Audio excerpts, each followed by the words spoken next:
Cedric Berner is a visiting officer for the Society for the Protection of Animals near Lausanne, the SVPA. His job is to investigate suspected abuse cases and to collect animals being given up for adoption. When he sets out on a visit, he never knows what horrors he might find. Last year, the SVPA rescued 150 dogs from unsuitable homes in which they were neglected or badly treated. This is 3-year-old Gizmo, a Yorkshire Terrier no longer wanted by his owner. Back at the SVPA centre, the vet gives Gizmo a check-up and vaccinates him.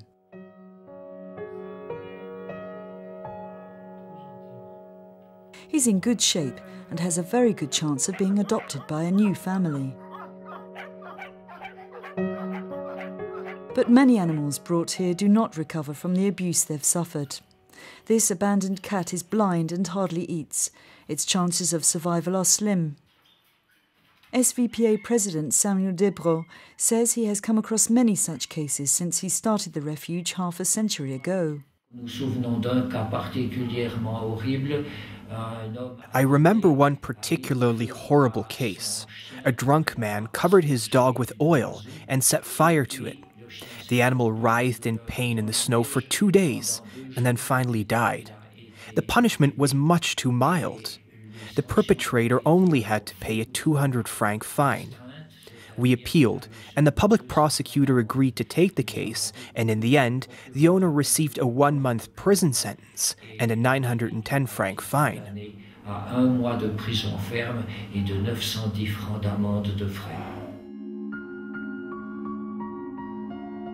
This footage from the Aargau Animal Protection Association shows a dog that was locked in a bathroom for 4 weeks without food and had to be rescued by the police. The owner escaped with a suspended sentence, but no fine was imposed. The owner escaped with such a light punishment, just a suspended sentence, which we find totally unacceptable, and that's why we urgently need animal lawyers who could intervene in such cases. Serious cases go to court, but we don't have any say in the way things go. We're not allowed to read the case notes or appeal against the judge's decision. In these sorts of cases, an animal lawyer is preferable and even necessary. The canton of Zurich introduced an animal welfare attorney in November 2007. Antoine Gutschel shows us the types of cases he handles. This cow was put on a very short leash during transportation, and the rope became embedded in its neck. Pigs packed together in small enclosures will begin to eat each other.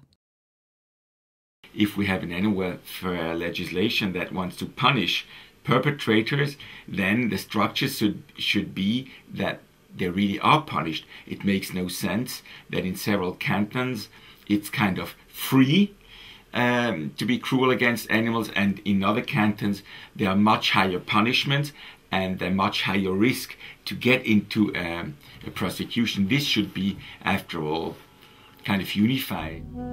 The government argues that the cantons already have the power to appoint attorneys if they want to, and that forcing their hands won't stop abuses.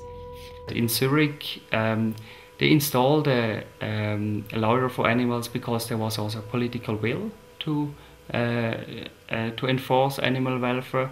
So if we by obligation force the cantons now to have an animal lawyer, I'm not sure how big the impact will be. Marcel Falk believes that public information and training programs will do more to stop animal abuse.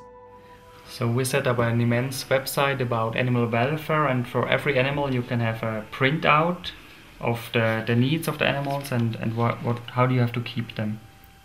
We have a lot of orders of these brochures and also a lot of people visiting our website. We know that also animal welfare organizations are using this information to inform people. So yeah, we see it's used widely. But is this enough? More and more cases of abuse are being reported. It will have a big impact, but it won't have a big impact tomorrow. That's certainly a process which will take years, but then you can change how animals are treated in Switzerland, and and what is normal to treat animal. And I think this will have the biggest impact on the long term.